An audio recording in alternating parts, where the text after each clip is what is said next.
Good evening, everybody. We start tonight's show on a slightly somber note.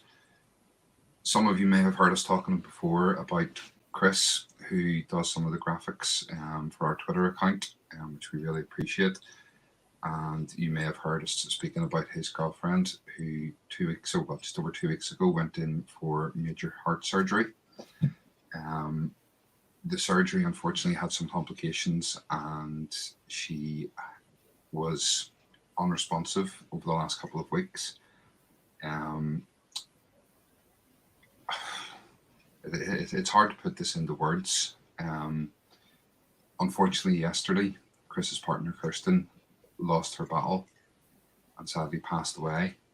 From what Chris told me, she seemed like a really fun, spirited person, and would be quite keen to point out that, as you can see in the picture, she has more medals than Harry Kane.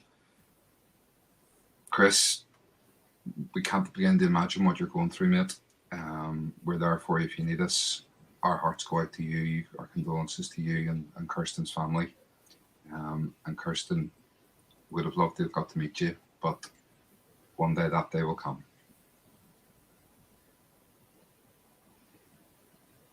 Arsenal have gone through an entire league campaign without losing. The first time it's happened.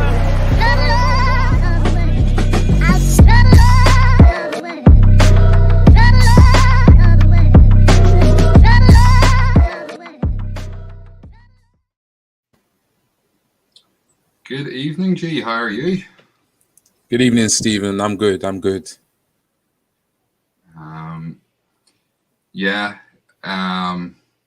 Chris, as we say, hearts go out to you, mate. We're there for you. It's a difficult time, but be assured there are people there for you. Okay, so on with the show. As you can see, we have magically transported ourselves to the London Stadium to get ready for West Ham's game on Sunday. But before we do that, we will touch on, obviously, last night's game against Olympiacos and a couple of other wee bits and pieces. How's the mood today, G, after last night's defeat? Yeah, it's okay. It's good. Obviously, the most important thing is that we made it to the quarterfinals, and I know we're going to talk a little bit about the quarterfinal draw and what the run into the final, if we get there, looks like. But yeah, I think I can kind of speak for the both of us in terms of feeling quite flat after yesterday's performance and result. But nevertheless, we got through the tie over the two legs, and I think that was the main goal, really. When we draw the Olympiacos, given what had happened last season at a similar stage in the competition. So yeah, feeling better, but yeah, a little bit low after what I would call an underwhelming performance, to say the least. Yeah, it was, and obviously we'll go on to that in a few minutes when we actually do a bit of a review of it. There's something else I wanted to sort of talk about first. Obviously, we touched on the new kits the other day on our preview show, and we looked at the new home kit. I don't know if you've seen today this one, potentially the new away kit. Yes. Have you seen it? I've seen it. Yeah, I've seen it. What do you think? Again, it's I've been pretty impressed with all the kind of the kits that Adidas have been bringing out. So yeah, it's what I actually like about the kits when they bring out the new kits is that they're just very different in terms of style and design to the previous ones you may have purchased. So yeah, I like the color. It looks good. I very much prefer the home kit out of the two, but it's one of those kits that I could definitely see myself purchasing next season. So yeah, not either way, I don't think it's the most amazing away kit we've had, but again, it's a decent kit. What do you make of it? Do you not particularly like it, or? Honestly, yeah, I love it. I love it. I don't know what it is. It's just something I really, really like about it. It's quite basic, but I like the color. I like the single cannon on it. Obviously, it's not exactly the original cannon, but it's it's closer to it than the cartoon badge we have now. So I do like it, similar to our own cannon. Yeah, definitely. Yeah, from where our is it? own I logo. keep doing that. I keep doing that. Yeah, it's hard getting used to the right side of the camera. Yeah.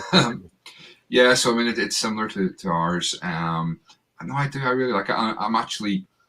I'm really torn as to whether I'm going to go for that or the home kit. Although I haven't seen the third kit yet, but Yeah. because I love this season's third kit.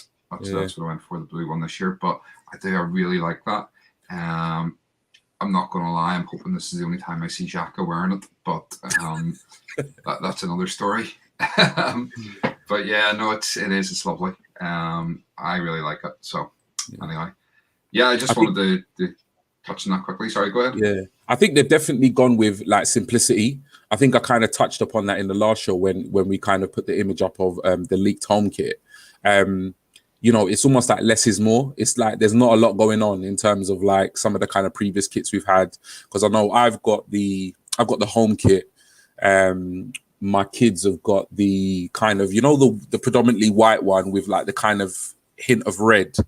I don't know if you know it. Yeah, that one, which I'm not too keen on myself, but I kind of like the fact that they've kind of gone simple, for next season. It's simple, but it works. So yeah, decent kits, but I prefer the home kit. Really, you see, it's weird. I like to alternate. I know you said the other day that you tend to go for the red one. I tend to alternate my kits, as you can see from some of my collection in the background there, of all different colors and stuff there. I like alternating. So I do. I think I'll probably go for the yellow one. As my kit choice. What do you guys in the chat think? Any preferences so far on the home or away? A couple of quick messages in there. Let's see if we can get these up. Brett, welcome to the show, Brett. We made it to the quarters on like that side of North London. Get in. We did indeed. And Chris, thanks guys. No problem, Chris. Anything, mate. Yeah, so okay. Brett, the new away kit reminds me of the old yellow away kit whenever players didn't have their names on the back and it was just numbers. Yeah, absolutely. I don't know what it is. I think it's more like, because it's not like a bright yellow, it's got a pastel-y sort of yellow. I like it. And Ryan, evening Ryan, how are you? Away every day. There we go. So yeah, it's interesting. The kits are they're so much better at the minute. So yeah, there we go. Okay. I suppose when we do a review of last night, not that I really want to do a review of last night. We talked about this earlier on. I kind of felt like there wasn't really an awful lot to talk about. So I suppose first and foremost, we'll go through the starting 11. So he went with Leno in goal, which I had said. You obviously had said that you thought Matt Ryan might get a start. We both went for Bellerin at right back, and sure enough, he played. David Luiz and Gabriel. Do you know what? We both sort of went for Murray, and I think, did we both go for Holding? You said we did. Well? Yeah, we did. And Kieran Tierney.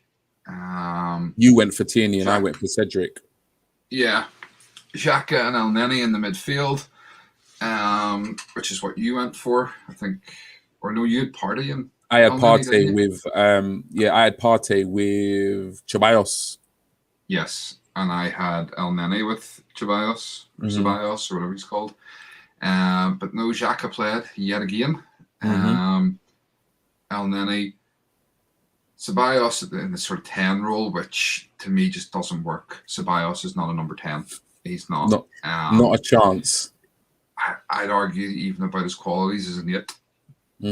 For me, he is. I actually, and I've said this before, I've said it both to you and I've said it sort of openly on Twitter and stuff. I think he's better suited to a defensive midfielder role. He seems to break up play well. And he is much better as that sort of deep line player. I'm not saying he's necessarily good enough if we want to build a title winning team. I don't think he's a good enough defensive midfielder, but I think it is his more natural position. Pepe started on the right, Smith Rowe on the left, with Aubameyang coming back in up top. So, I mean, when you seen the team, what did you think? I was surprised. I was surprised for the fact that he didn't actually rotate the side in the areas that I thought he would rotate the side. So defensively, obviously I put Matty Ryan in goal. What yesterday told me is that Matt Ryan probably is not going to play probably for the remainder of the season, unless there is a time when I don't know if he feels as though Leno needs a rest. But yeah, to be honest, I just can't see where Matt Ryan is going to get any minutes. So as you kind of pointed out in previous shows, it's clear that Arteta doesn't like to rotate the goalkeeper position. So it's very clear, and it makes sense now, with the whole Martinez situation at the end of last season where he left to go and join Villa, because obviously that conversation was had where, Arteta clearly said that, Leno's my number one. He's going to be playing 95% of the games, and we need a player that's actually going to be quite happy, to train, give it 100%. But actually, the realization is you're not actually going to get many games, if any at all. So it did surprise me that not just the goalkeeper, but across the defense, there was kind of very little rotation. I thought out of all the games we've got coming up between now and the end of the season, particularly now in the quarters, and every league game now is a must win, I think there's going to be little room for rotation. So surprised at the back four, but nevertheless, that's what he went for. In midfield, I knew there would be changes, but in all honesty, I think he got the midfield wrong in that match last night. I don't think, the three players in playing Xhaka, El Nene and Ceballos, I don't think it worked, to be honest.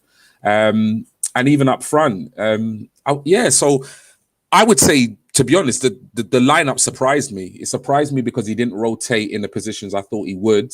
And where he did rotate, I was just surprised by the personnel, particularly in midfield. I don't think that combination worked very well at all.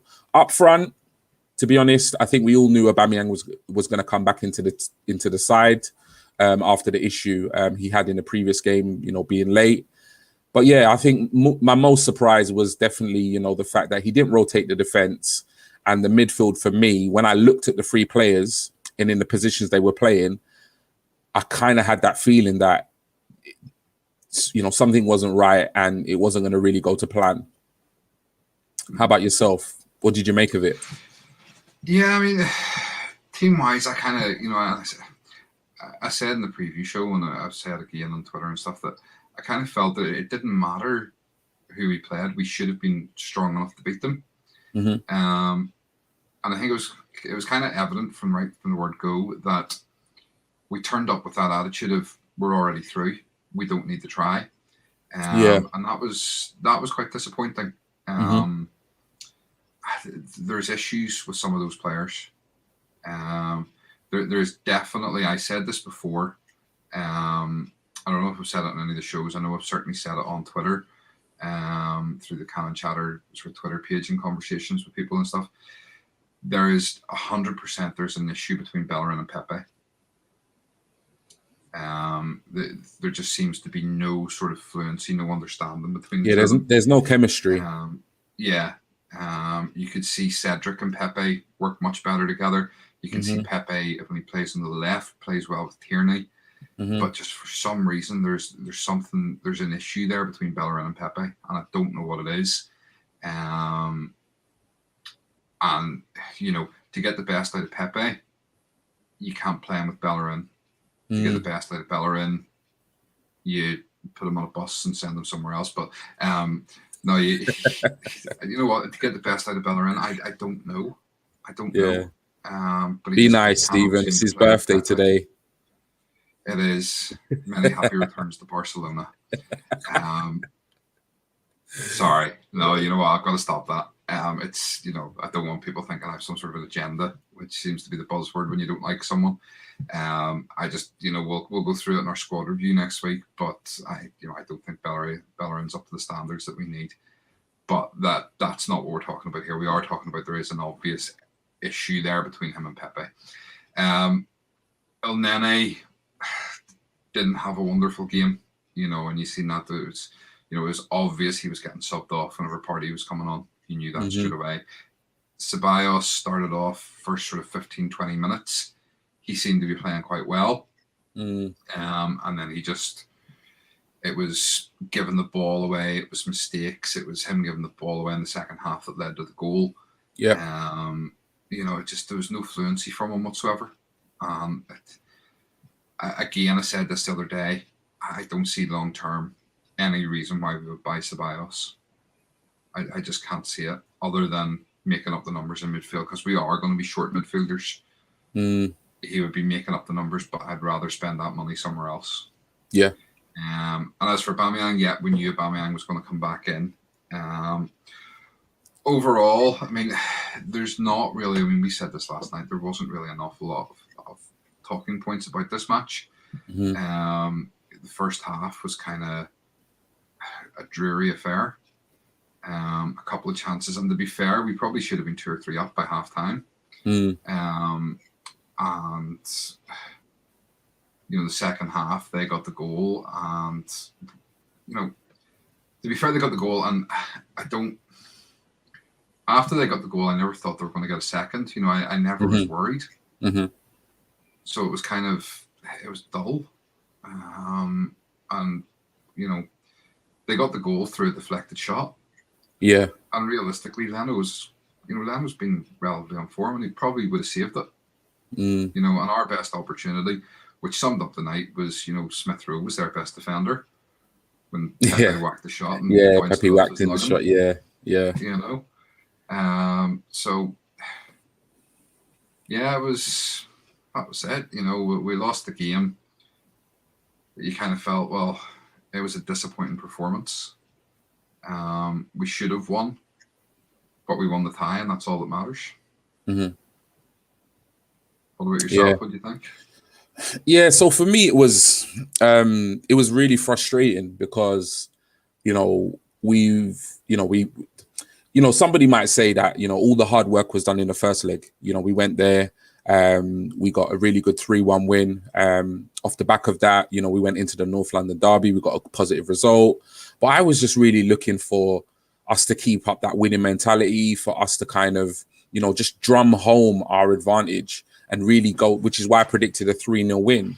I wanted us to kind of get 2 or 3 goals, because at the end of the day, we went through, and that's the most important thing, but we lost the home game, to Olympiacos, to a team, for me, who is, by far, have very few quality players in comparison to us. So for me, it was a poor performance. We just didn't look at the races. We looked as though a team that, we'd already won this, and we were kind of playing within our comfort zone. But I just think that's an issue with regards to mentality, because I just think we should have approached that game, as if, we were 3-1 down, and we kind of had to go all out to win, because at the moment it's like our results are just so inconsistent. And I'm just looking for consistency, whether it's Olympiacos, whether it's, Tottenham, whether it's West Ham. I just want us to see us winning regularly, because, winning games becomes a habit. Whereas at the moment, it's like, okay, yeah, we went through, but it wasn't the best performance. And when I messaged you after the game, like feeling flat and so forth, I said, you know what? For me, we could sit here and excuse it, and we could say, okay, they did all the hard work in the first leg. But honestly, and a lot of people might not agree with me, I feel as though on a different night, a better team, we could have been in quite a bit of trouble last night.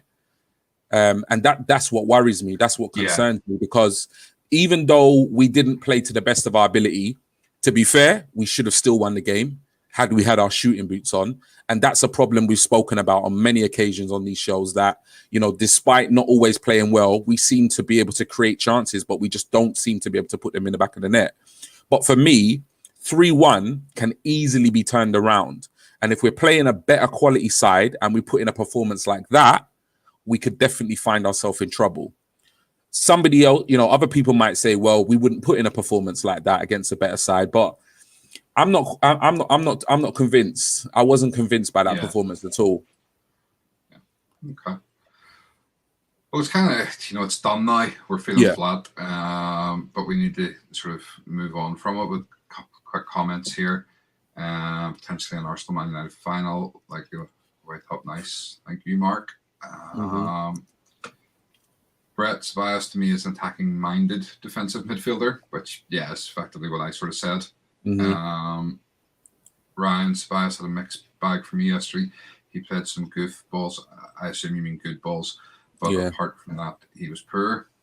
Brett, again, Olympiacos have shown against us and other teams that they're strong as the away side in Europa League. Yeah, they have. And I mean, they've won on their last 3 trips to the Emirates. Aubameyang seemed off to me mostly around 3 on goal. I will come back to that in a minute. We need to be a lot better if we want to go further in Europe. But hated the fact we just defended to go through. That's the wrong mentality to have. Yeah, absolutely.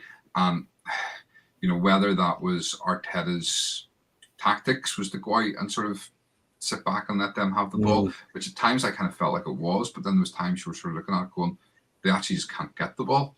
Yeah. So I don't know whether it was Arteta's tactics. I don't think Arteta's the sort of coach that would coach that style. A bit like Wenger. Wenger was never the sort of sit back, and we lost a lot of games when we should have sat back instead of, Wenger had them continually attacking. So I wanted to touch on this guy for a minute. I just want to bring up a picture of Aubameyang here. So this is Aubameyang from last night.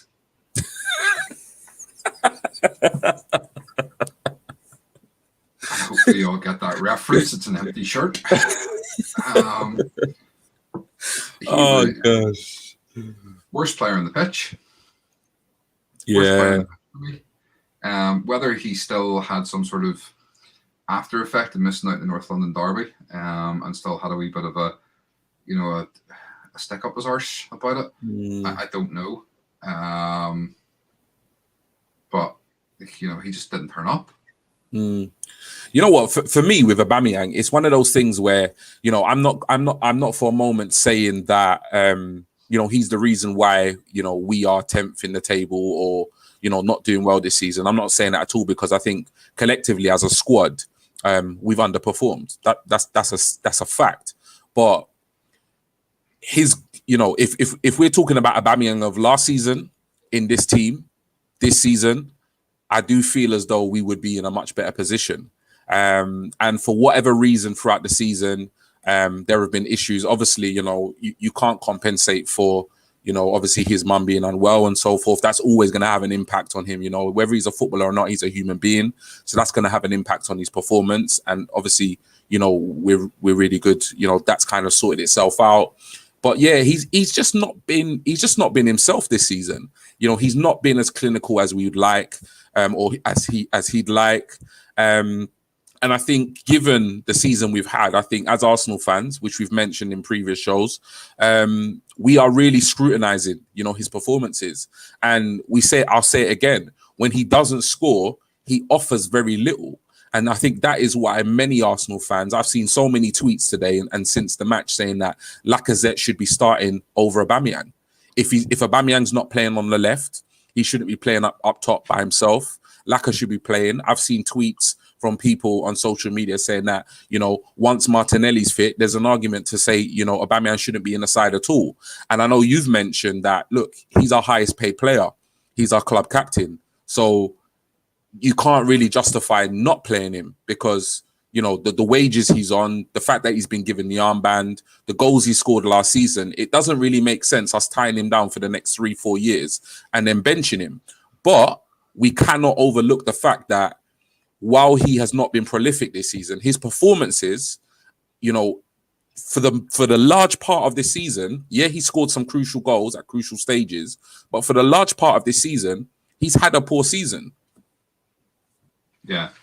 Just to sort of clarify the thing where I say, he's on 350k a week, which is rumoured, obviously, but he is the highest paid player at the club, and he does have the armband. Mm-hmm. So for me, you have to play him. Now there is, people will have the argument there that, we did have a certain German player up until January who was on similar wages, so why wasn't he being played? He wasn't captain of the team. Yeah. And then people can argue then, well, look at Arteta when Arteta was at the club.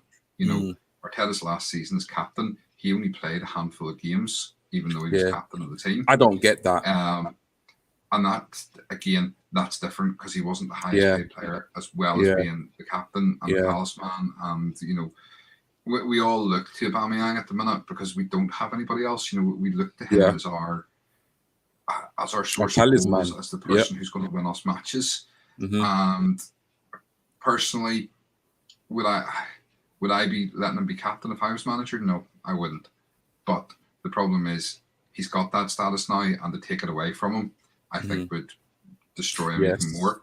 Yeah. He seems the sort that will be a bit huffy. You know, and there was all the talk when we were getting him from Dortmund of, oh, you have to be careful with Aubameyang, he can upset the dressing room and stuff.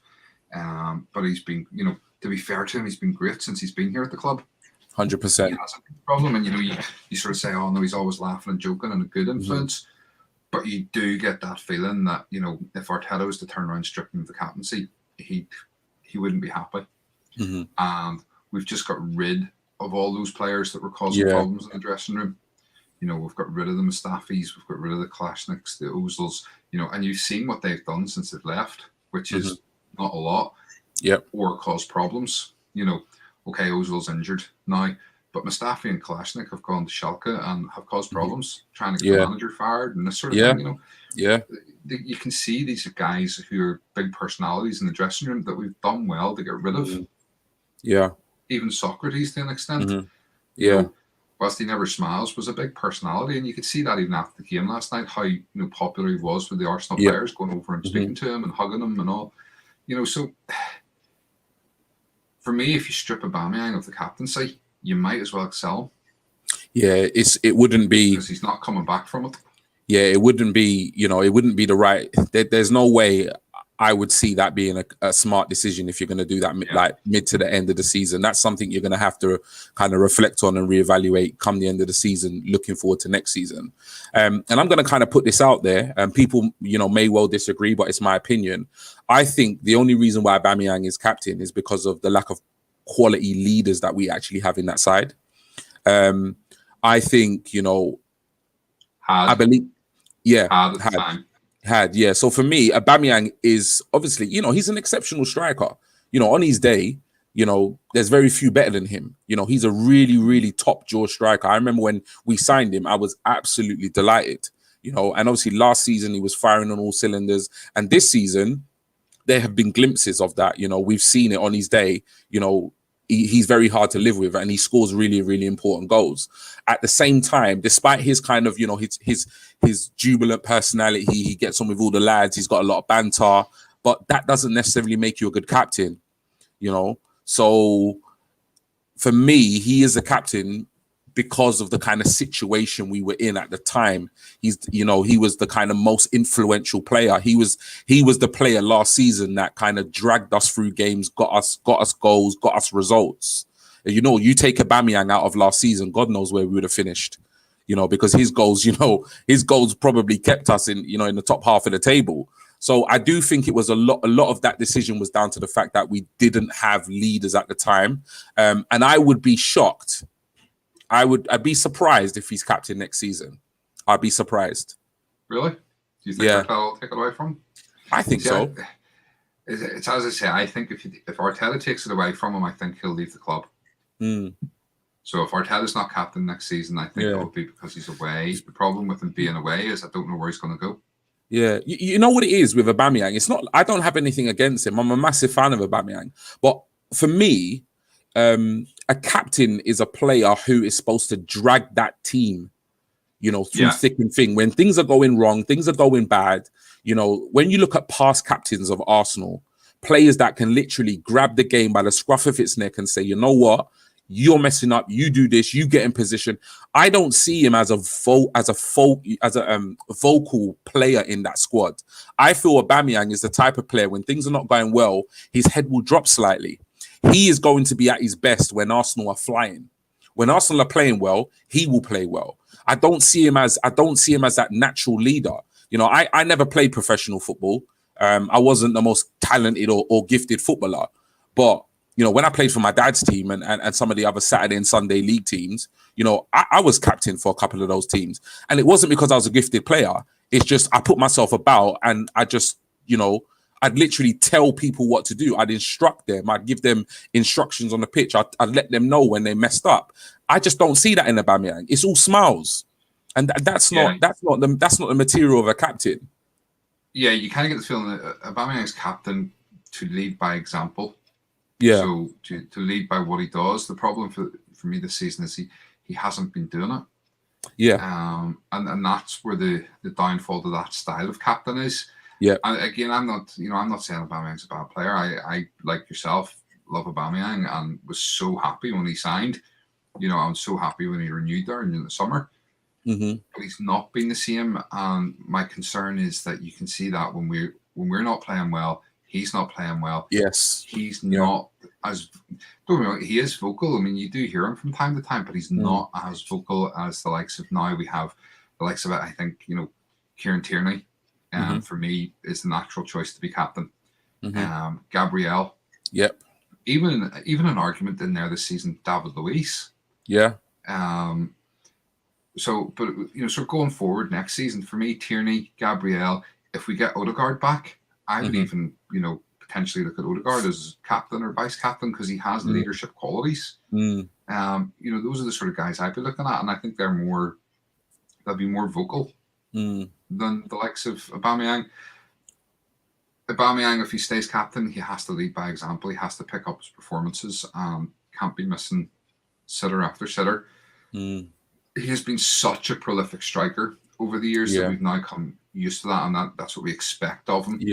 And there's a lot of pressure. I don't want to sit here and say, oh well, that's it, he's done, he's off the boil, he's never going to come back. There's goals in Aubameyang. He will get goals. Yeah, he will. He just doesn't seem to be playing with the confidence that he once had. Yeah, the same swagger. It's not there.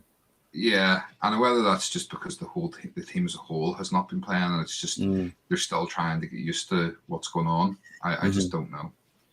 But anyway, we digress. So let's move on. Obviously, the draw was made today then for the quarterfinals, and we have been drawn at home in the first leg to Slavia Prague before we go away to them a week later. How did you feel about the draw? To be honest, I think it was.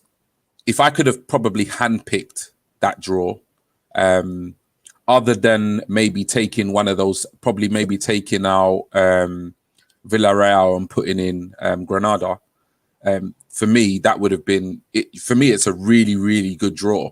And, I know expectations as Arsenal fans have fallen in recent years, but to be honest, we should be making it to the final. I think, as soon as that draw was made, you popped me a message and was like, it's a good draw. I'll let you say, maybe some of the other stuff you sent me. But when I saw that draw, I think I saw it a little bit late in the day. And I thought to myself, that is a favourable draw. Arsenal should be comfortably beating Slavia Prague. And we should be comfortably beating, Dynamo or Villarreal. So for me, I would expect Arsenal to get to the final. Given the draw that's just taken place. Obviously, on the other side, there are still some decent sides left in there. Obviously, United, Ajax, and Roma. But again, there's nobody in that competition. Looking at all those teams on the screen that I would say we need to, realistically fear, or we need to, threat about playing, because even United, they're however many places above us in the league, but we've turned them over. They're not that impressive. I even watched their game against Milan. Milan with a better team over the two legs. So really good draw. We should be feeling confident. And I can see us going all the way to the final. And I think if we get to the final, I think we've got a very strong chance of winning it. But yeah, good draw. I don't think we could have wished really for a better draw other than maybe getting Granada or Grenada. I'm not even sure how they say it. Yeah, no, absolutely. I agree 100%. I mean, Slavia Prague, the last time we played them, we beat them 7-0.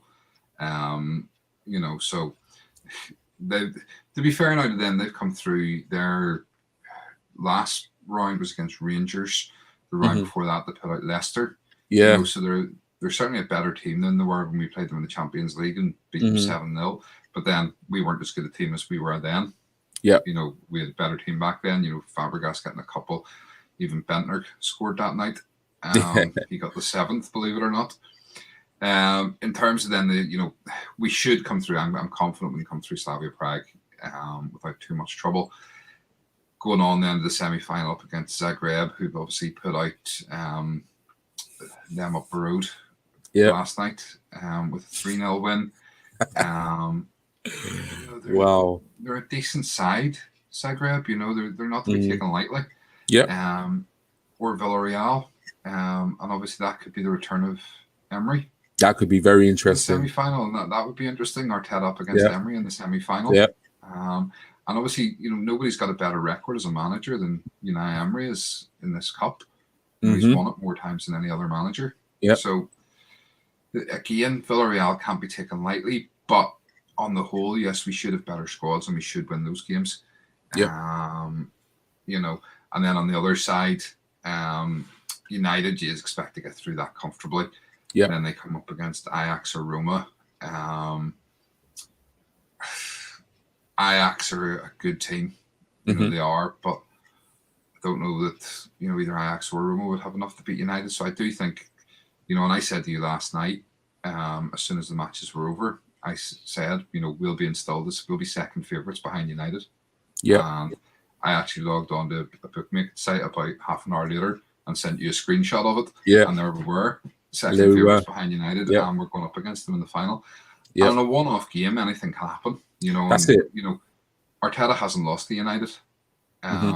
So that can either be a good thing or a bad thing. You know, we could say he's got Ollie's number, but then at the same time, records are there to be broken. So, you know, it could go either way, but I wouldn't go into the game fearing United. That would be the big thing. So not at all. We have got a good chance. My only concern is, do we want to win this tournament? You know, yes, we want to win it because it's a trophy. And for me, it's important to win a trophy every season. But with this squad, would you want to go into the Champions League right now? With this squad, we would be, in all honesty, you know, I think Arteta can do all he can, you know, on the training field with the coaches and so forth. And, you know, I touched upon it in a previous show, you know, taking nothing away from Pep Guardiola. But, you know, you put Pep Guardiola in charge of this Arsenal, I honestly cannot see him doing, you know, much better than what Arteta's doing in terms of a job. So for me, you know, if we win this, obviously, you know, as an Arsenal fan, I want us to win a trophy every single season. I'm gutted that we're out of the FA Cup and we don't have other opportunities to win silverware because obviously the league's gone. We were never really in the running for that. So for me, you know, I want Arsenal to win this competition. In doing that, that takes us back into Champions League. Obviously, it makes us more of a desirable club because we've got Champions League football, obviously for kind of transfer targets. But at the same time, we would have to significantly improve that team because, you know, you put that team in the Champions League and you mix it up with the Bayerns and the Madrids. It won't be pretty. It won't be pretty. We will have to significantly improve our squad depth, you know, in all areas really of the pitch, for us to even have a chance of getting to the knockout stages. So definitely I want us to win the cup. But going into Champions League next season, if we do win it, that's going to be a massive step up, you know, because you're talking about the likes of the teams playing now, the Villarreals, the Slavia Pragues, the Olympiacos, the Ajaxes, those are going to be the weaker sides in the group stage. You know, so that means there's going to be two teams within every group that are going to be significantly better than those teams. You know, we don't really have the squad to compete with those. No, well, we would go in as a seeded team. I would imagine just because of our youth coefficients and stuff. So I imagine you're still looking at one team that are probably going to the second pot, I would say at this point. So you're still looking at one sort of top quality team. But even at that, you know, I mean, hypothetically, if you had the choice, if you could win the tournament and pick Champions League or Europa League, what would you do? No, I'd definitely pick Champions League. Definitely. You know what it is? I just love the Champions League nights. I really miss the Champions League nights. I don't miss the 8-0s or the 8-1s, that's for sure. But I definitely miss the Champions League nights. And I just feel as though the sooner we return to the Champions League in any which way possible, the better. Because I'm not even sure how many seasons it's been now. Is it 2 or 3 seasons? Is it 3 seasons that we've not been in the Champions League? 4 seasons. And for me, I just think that the longer we're out of the Champions League, the less, not even the less desirable we are as a club, because I think, we've got the history, we've got the trophy cabinet. We've consistently won trophies, even when we weren't winning league titles. We won 3 FA Cups in like 4 or 5 seasons. So it's not so much that, but, all the top players in Europe want to play in the Champions League. That's a fact. So the longer we're not in the mix of being in the Champions League, I just think, people begin to notice, and you start to talk to Arsenal. People are talking about Arsenal as a club in decline. They've not been in the Champions League for 3 seasons, 4 seasons, 5 seasons, 6 seasons. Yeah. So for me, it's really important, from a financial perspective as well, which, we don't really know too much about, but we do know, it's very, money-wise, it makes sense for the club to be in the top European competition. Yeah, absolutely. We'll not, we don't go on about too much, because obviously we've got to get through the next couple of fixtures and then get on to the semis, win that, and get into the final before we worry about things like that. A couple of comments just quickly before we then touch on our preview for Sunday's game. Chris, it's the whole thing about needing Champions League football to attract better players, but we really need a 7-0 quarter-final defeat at Bayern Munich. This is it. Ryan there with a wee bit of information. Apparently Slavia's starting keeper is out injured and might not play against us. Their second choice keeper is only 18 and got his first professional minutes against Rangers. Fair enough, that could be good. Unfortunately, if our strikers play the way they've been playing, he'll not have it won't matter. It's true. Ryan also spot on about and Brett, I believe Tierney should be our captain. He's one of the most passionate and vocal players on the pitch, and seems to be a leader that isn't just all smash. Yeah, I mean, Tierney's only 23 and he's already captain Celtic.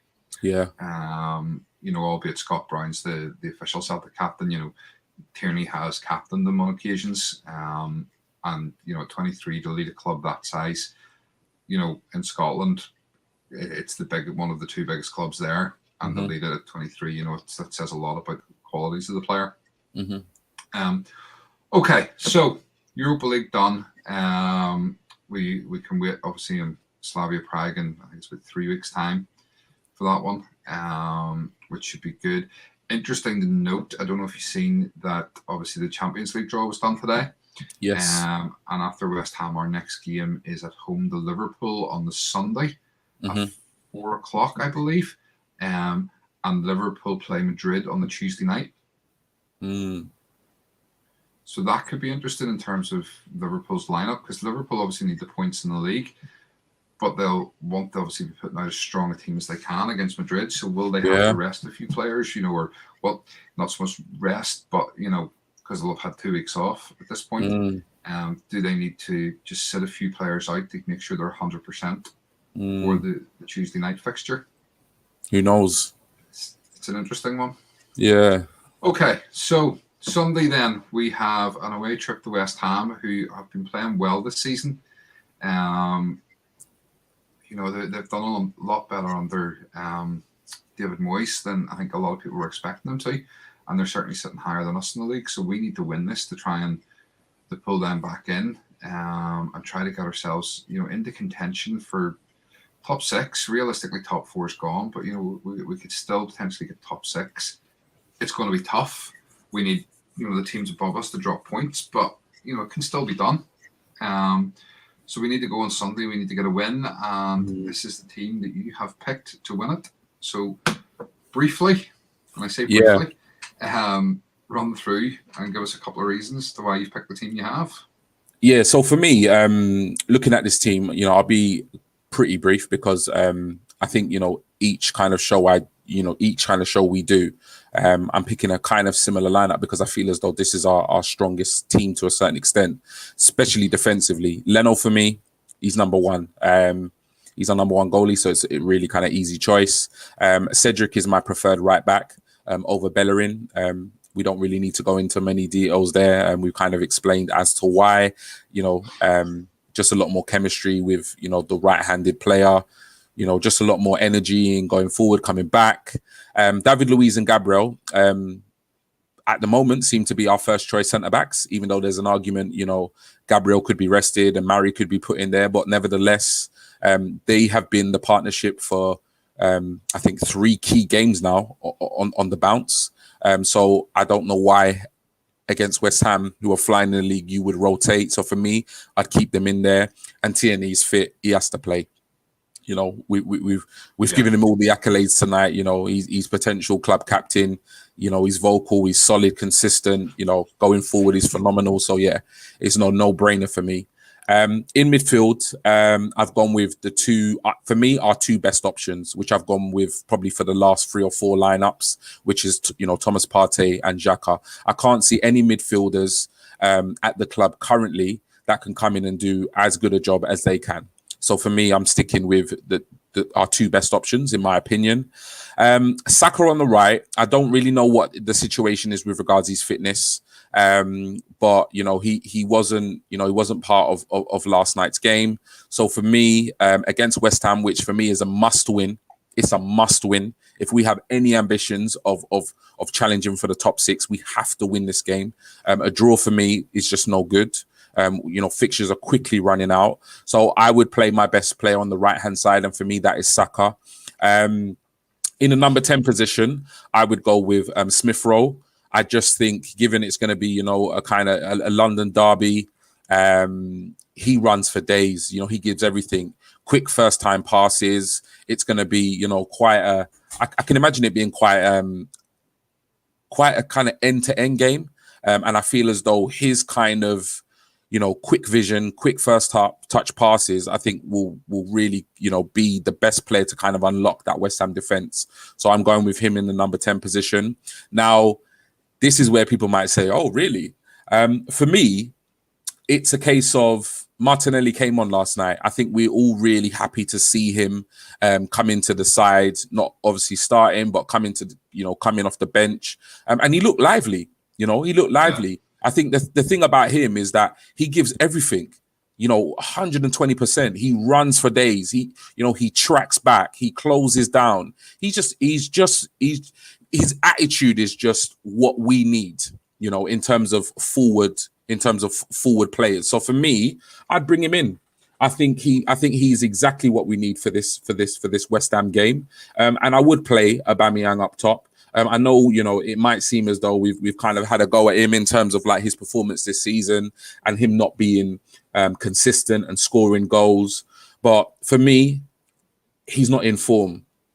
His form's been inconsistent. He needs to get back his form. And the only way he's going to get back his form is if he's playing. So for me, I would play him up top. So yeah, that's my lineup. Yeah, okay. Yeah, I mean, you're absolutely right about Aubameyang there. You know, we have sort of given a wee bit of grief tonight. But it's not taking away the fact that he is still a top-class striker. And as I said, there's still goals in him. And I mean, he is still our leading goal scorer for the season. That's it. You know? Yeah. So, you know, even though he's been poor in comparison to what he by has his standards. Yeah. He's still a good and a very, very good striker. Mm-hmm. You know, he is arguably better on the left. As I've said before, I tend not to put him up front. However, give me a sec and I'll fire up the 11 that I think will start. And as I said earlier on, when you pinged yours through to me, there's 2 differences in my team. Yeah. And to be fair, most of the reasons are fairly similar. So again, Leno picks himself. I prefer Cedric at right back. Okay. I think he's got a better understanding with Pepe, who I think will start. Again, David Luiz, Gabriel. You know, the reason I've gone for them rather than giving them a break is because we now have a 2-week international break and neither of them will be away. Yeah. So they have 2 weeks of recovery. Tierney will be away with Scotland, but he is our best left back. Xhaka and Partey in midfield. Partey's going nowhere either. I don't know if you've seen that. I saw that. The Ghanaian national team have decided not to call him up because he wouldn't be able to play in the first of the 2 games because of quarantine issues. So, you know, they just decided it wasn't worthwhile bringing them in. So then I've gone for Pepe on the right purely because Saka wasn't ready for last night. So I don't think they're going to rush him. You know, I don't think they'll put him in. He did make the England squad Although I said I didn't think he'd go, I Mm. still don't think he'll go. You know, I could well see him not playing on Sunday, and Arteta kind of saying to Southgate, no, he's not fit enough to be part of that squad. Hold him back and give him 2 weeks where he can get a good rest. Because, you know, we're coming into the real crunch now of the season, and we're going to need Saka. Yeah, we need him can't fit. afford him to go away and, you know, go to England camp and break down. We can't afford that. So for me, I wouldn't play him, and I'd call him in sick for the England games. That's just personal opinion. I know Saka will be busting to play and to get his England caps up and stuff, and to try and stake a place in that, you know, the team for the Euros. But he's too valuable to us to let him do that. Yeah. I've gone for Odegaard rather than Smith Rowe. I love Smith Rowe. Smith Rowe has so much energy. He really is a fantastic player. But we seen last night the difference in our play when Odegaard came on. You know, he's starting to impose himself in this team. And that's where I was saying he's a leader. He made such a difference. You know, the energy went up, albeit we still didn't score. But for me, the energy went up when he came on. And I think he's going to become an integral part of this team. And we need to get him back in the summer, personally. That's my opinion. Whether it's buying him or another loan. From all accounts, he has told his agent to make the move happen. So that's a good thing. You know, he obviously feels comfortable there. There's talk that Chelsea are interested, but, you know, Chelsea have Havertz. What do they need Odegaard for? Yeah. Just another player to have in their squad. Yeah.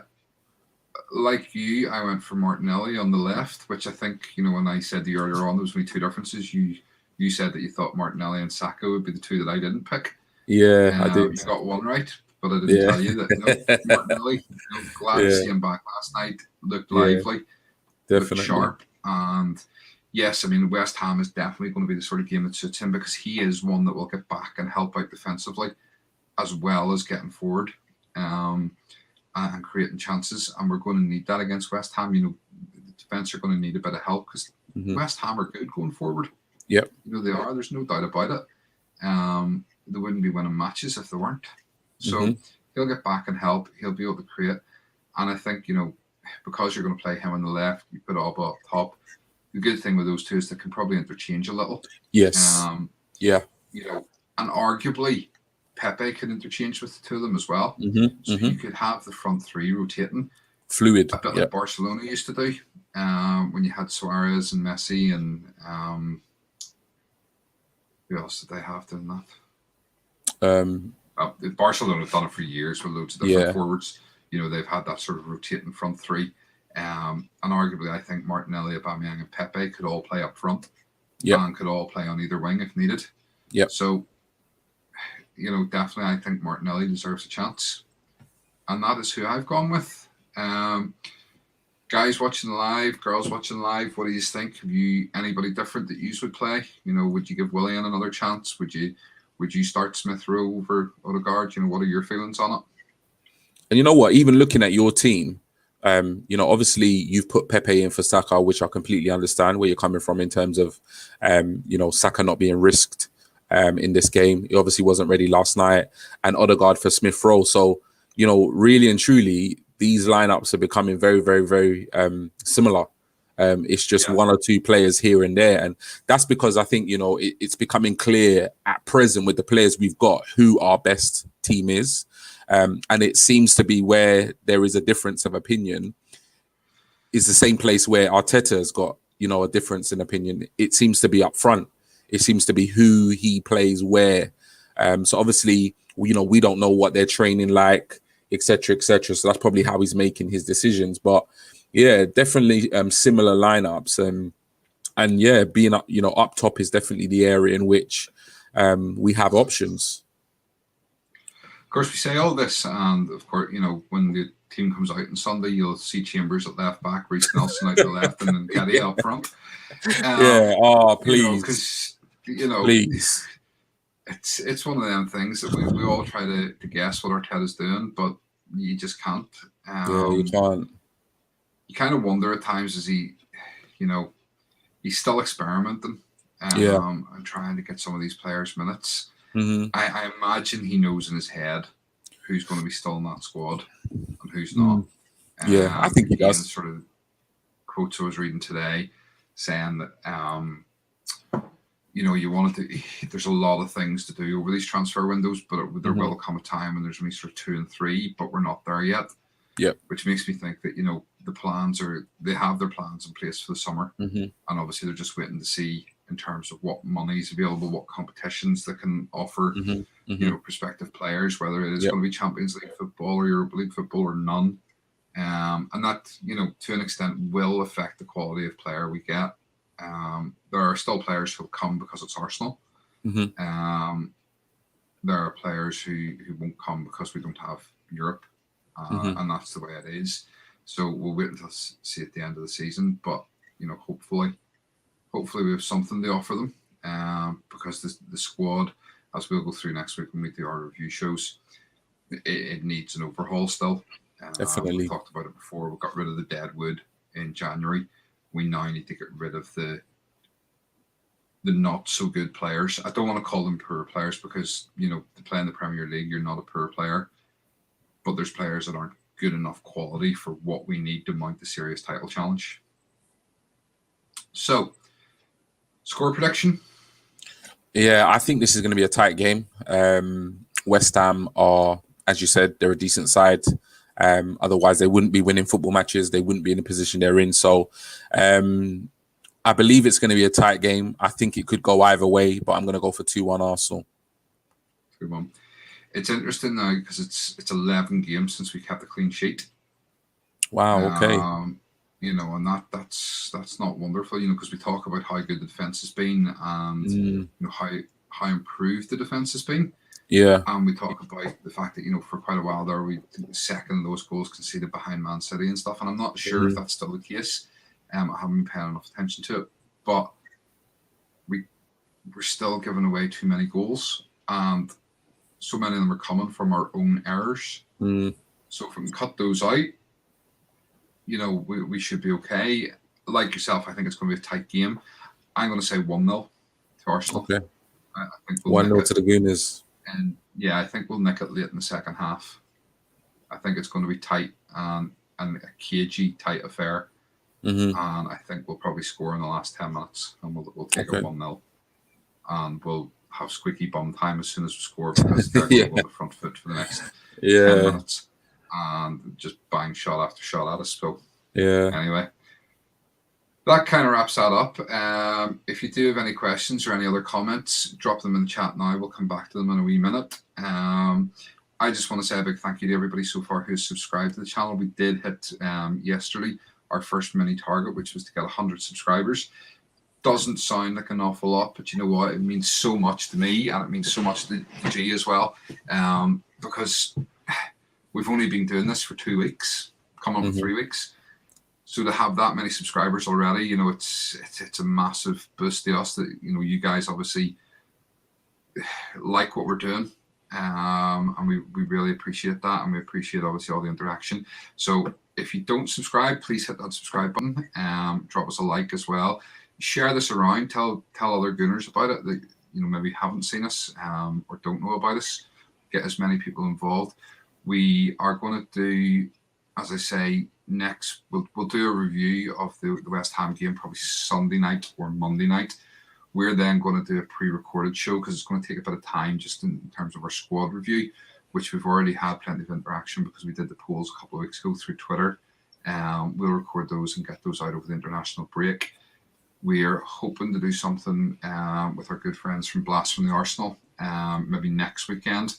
Have a bit of fun with them on a show, and then we'll obviously, there's the second week of the international break where we'll see. We're going to try and get a couple of things fitted in then, and then we're going to come back on Friday night before the Liverpool game with a live show where we're hoping to, for the first time, have a guest on with us as well. So get another fan on, which is what this is all about. Is we want you guys to come on and actually talk and share your ideas, share your thoughts on lineups and stuff. So it won't just be me and G giving our opinions. We want to get you guys on as well. So G, do you want to run through the socials there? Yep. So yeah, you can follow us on all our socials. So we are on Facebook, which is at well, not at, but Canon Chatter. We're on Instagram, which is at Canon_Chatter. And we are also on Twitter, well, Twitch, which is Canon Chatter. And Twitter, which is at Canon Chatter, where most of you kind of interact with us. But you can also, interact with us and follow us on our personal kind of Twitter accounts, which is Steven's account is at SB Canon Chatter, and my account is at G Talks Arsenal. And yeah, just like Steven said, thank you for all the support so far. Make sure you do like, subscribe, and turn on those notifications. We really love doing these shows. We really love, interacting with you guys. So yeah, just thank you for the support. Continue to support us, and we'll continue bringing content your way. Just got seen on the screen here. So remember our sponsor, which is thematchdayshop.com. Those of you, who want to do a bit of internet shopping, particularly now, obviously, with lockdown generally going on in most places of the world, you can visit the website, and if you use the discount code of AFC10, you can get your 10% discount on any orders. So do look at their website, at their Twitter page. They've got some really fantastic bits in terms of Arsenal memorabilia. So yeah, some lovely signed shirts and signed football bits and stuff on there at the minute, as well as all the sort of ordinary caps and cups and things like that. Listen, that's kind of it for me. As I say, it's been a slightly down day in sense of the result, and obviously for us as a sort of Canon Chatter family, with sad news from Chris yesterday, obviously, about Kirsten, has kind of left me feeling a bit down today. And as I said at the start of the show, Chris, our thoughts are with you and the family at this time. And if you need anything, you just give us a wee shout. We roll on. We go on to Sunday. We go for 3 points, a vital 3 points. We'll all be in better form. And let's get the win. Any last words, G? Yeah. So yeah, just massive. I've spoken to Chris privately, so I'm not going to say much more in terms of on the air. You said what you've said on behalf of both of us. Chris knows I'm here if he needs anything in terms of support and so forth, moving forward. But yeah, just want to end with just a couple of shout outs. So as Stephen did say, we have hit our first kind of little milestone, which is 100 subscribers. And I don't want to take this away from anybody who watches the shows, or anybody who kind of likes and subscribes. And I haven't mentioned you. We appreciate all your support, but just 3 Gooners in particular on Twitter that have been interacting with me quite a bit from kind of day one, really. So do apologize that I have to look at this screen because I don't actually memorize all your names, but I just want to give you all a bit of a personal shout out.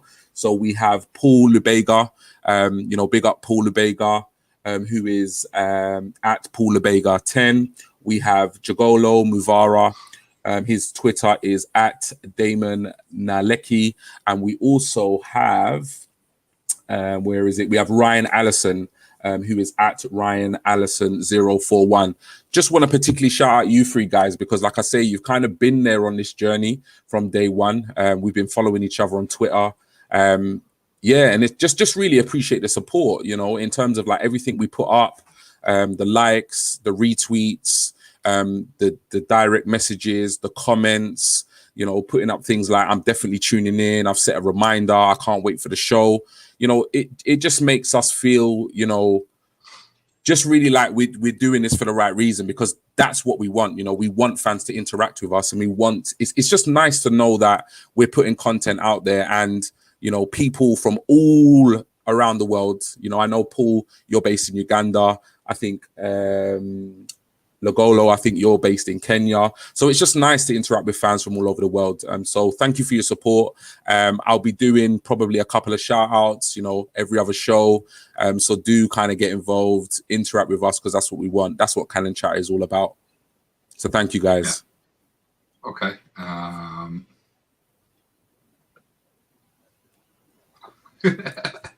Oh, my Yes, man. Ryan. Well Yes, done, Ryan. Ryan. Yeah, thank you, everybody. Just a one very last quick shout out goes to Martin from Gunforce Edits, who is part of our team and does our YouTube graphics. Thank you for transporting us to the London Stadium today. He's been working on some really cool stuff for us, and we love sort of mixing it up and making our channel look a wee bit different from other people. So thank you, Martin. Right, that's it. Let's get out of here. We've been on over an hour now, so I'm sure you guys are fed up listening to our voices. So yeah, join us on potentially, as I say, Sunday night, if not Monday night, for a review.